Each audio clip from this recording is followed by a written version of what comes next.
আমরা ভাবি বাড়িতে বসে থাকলেই আমরা সেফ, আর বাইরে বেরোলে হয়তো আমাদের কখন প্রাণ চলে যেতে পারে বা বেঁচে যেতে পারি। কিন্তু এখানে দুটোই একদম শেষ। যে ওপরে আছে সেও পুরোটাই শেষ, যে নিচে আছে সেও পুরোটাই শেষ। বাড়িতে বসে থেকেও কেউ সেফটি নেয় এখন। তো সে ছাত্রগুলো, কলেজের ছাত্রগুলো কোনোদিনও ভাবেনি যে তাদের মাথার উপর এসে প্লেন এসে পড়বে। সেই দুর্ঘটনাতে দুজন পাইলট, তারা হয়তো বেঁচে যেতে পারতো, কারণ তাদের অনেক এক্সপিরিয়েন্স ছিল। তারা হয়তো চিন্তা ভাবনা করলে ওরা বেঁচে যেতে পারতো। কিন্তু সেই 242 জন, তার মধ্যে একজন যিনি এতই লাকি, মানে ভগবান ওর উপর কৃপা করেছে যে সে বেঁচে গেছে, অসীম কৃপা। সে হয় বলছে যে আমি ঝাঁপ দিয়েছি, কিন্তু সে একটা ইন্টারভিউতে বলে, সে হসপিটালে বসে বলে যে সে তার অসীম কৃপা, যে বলা যাবে যে ওর জানলাটাই পুরো ধাক্কা লেগে খুলে যায়, আর সে মানে সেফটিভাবে পড়ে, যে তার কোনো কিছুই হয় না, হয়তো একটুখানি হাতে একটু পুড়ে গেছিলো। তো ও একজনই একাই ব্যক্তি যিনি বেঁচে গেছেন।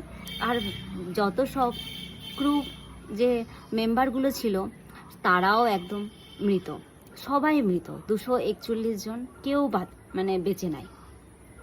তার মধ্যে খুব কষ্ট লাগে যে একটা পরিবার, তার স্বামী লন্ডনে অনেক দিন ধরে বসবাস করত, প্রায় 6 বছর ধরে। সে স্বপ্নের আশা ভেবেছিল যে আমার বউকে নিয়ে একদিন সে লন্ডনে এসে তার বাচ্চা কাচ্চাকে পড়াবে, যে তার সুন্দর ভবিষ্যতের জন্য। তার মা নিজে একজন চাকরিরত, মানে সে চাকরি করত এক জায়গায়, সেখান থেকে মানে ইস্তফা দিয়ে দেয় যে আমি আর চাকরি করব না, আমার বাচ্চা কাচ্চাকে নিয়ে আজকে আমি সংসার করব, বা আমি ওখানে ভালো একটা বেটার লাইফ জীবনযাপন করব আমার স্বামীর সাথে।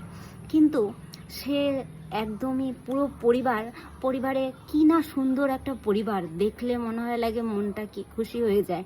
পরিবারে কে কে ছিল? বর, বউ, একটা মেয়ে আর 2টো যমজ ছেলে। তাহলে সেই পরিবার একদম পুরো শেষ। আর কিছু কিছু মা বাবা দেখেও খুব কষ্ট লাগে, যারা কিছু কিছু ক্রু মেম্বার ছিল, তাদের একটা মানে হাড়গোড়ও পাওয়া যাচ্ছে না, কোথাও খুঁজে পাচ্ছে না। মা বাবা কাঁদছে যে আমার বাচ্চার যদি একটা টুকরা পাওয়া যেত।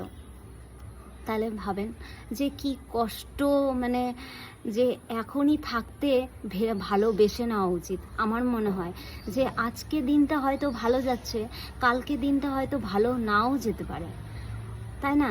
তার জন্য যা রাগ গুসা তাড়াতাড়ি শেষ করা ভালো। কারণ তুমি আজকে ভালো আছো, কালকে নাও ভালো থাকতে পারো, বা তোমার সাথে কিছু ঘটে যেতেও পারে। তাই কিছু আরও কিছু দেখলাম যে ভগবত গীতা পাওয়া গেছে। সেই ভগবত গীতা অনেকে লিখছে যে সবাই পাপী ছিল তাই মারা গেছে। সবাই পাপী ছিল, ভগবত গীতা যে পড়ছিল সেও কি পাপী ছিল? তাকেও বাঁচাতে পারলো না সেই ভগবত গীতা। হ্যাঁ, তাকেও বাঁচাতে পারলো না, সে বেঁচে গেল। আরও কত কত জিনিস পাওয়া গেছে, ঠাকুরের জিনিস, সেগুলো সেফটি আছে। আর কত কত জিনিস নষ্ট হয়ে গেছে। এটা ভগবানের লীলা। আর কত দিক দিয়ে এটা দেখে আমার অনেকটাই মনে হচ্ছে যে মুরগির মতো, যে কখন কাকে কাটবে, কার গলাটা কাটবে, এটা তো মানে সেই মুরগির মালিকই জানে যে আমি আজকে কার গলাটা কাটবো, তাই না? তো আর কিছু বললাম না। আরও অনেক নিউজ আছে যে কিছু একজন রিক্সাওয়ালার মেয়ে পাঠিয়েছিল। সে ভাবছে যে লন্ডনে গিয়ে ভালো পড়াশোনা করবে, সে চিন্তা ভাবনা আরও ভালো বেটার লাইফের জন্য তাকে পাঠিয়েছিল, কিন্তু সেও মৃত। আর কিছু নিউজে শোনা যাচ্ছে যে একজন মেয়ে সে প্লেনটা ধরতে পারেনি, বা তার হয়তো কিছু কারণে ওর প্লেনটা মিস হয়ে যায়। তো সে মানে তারও অসীম কৃপা যে ওই মরেও যেতে পারতো, সে বেঁচে গেল। আর সবথেকে কষ্ট লাগে প্রতীক যোশীর যে পুরো পরিবারটা নষ্ট হয়ে গেছে, সত্যি খুবই কষ্ট লাগছে, বুক থেকে একদম প্রচুর কষ্ট লাগছে। তারা একটা স্বপ্ন, একটা আশা নিয়ে যাচ্ছিল, খুবই বড় একটা, পুরো পরিবার শেষ, পুরো পরিবার শেষ, পুরো পরিবার শেষ। তার তার তার প্রতীক যোশীর যে বাবা, সে বলছে যে কালকে আমার বুকে রেখেই দুটো বাচ্চা, আমার 3টে বাচ্চা আমার কোলের মধ্যে শুয়েছিল। সেই কোলের মধ্যে আমি ওদেরকে ব্যাগ কিনে দিয়েছি। সেই ব্যাগ নিয়ে ওরা ভেবেছিল যে ওরা বড় স্কুলে পড়বে, লন্ডনে পড়বে। সেখান থেকে তারা খুব খুশিতে যাচ্ছিল। যখন একটা সেলফি ছবি তুলে পাঠায়, সবাই খুব খুশি ছিল যে আমরা একটা জায়গায় যাচ্ছি, কত সুখ আশা করে গেছিল। কিন্তু জানে না, সেই সুখের নাগাল আস্তে আস্তেই মানুষ শেষ হয়ে যায়। তার জন্য দুঃখে অনেকজন আছে না, তারাই হয়তো অনেক ভালো আছে। কারণ সুখ যখনই আসবে, তখনই হয়তো পৃথিবী তোমাকে বলবে যে তোমার এখন সময় হয়ে গেছে যাওয়ার। তার জন্য অনেকজনকেই বলছি, আজকের দিনটা খুব ভালো কাটাও। কালকের দিন জানি না কার জীবনে কি কষ্ট হবে, বা কি খুশি আসবে, বা কি দুঃখ হবে। তার জন্য আজকের দিনটা ভালোভাবে কাটাও।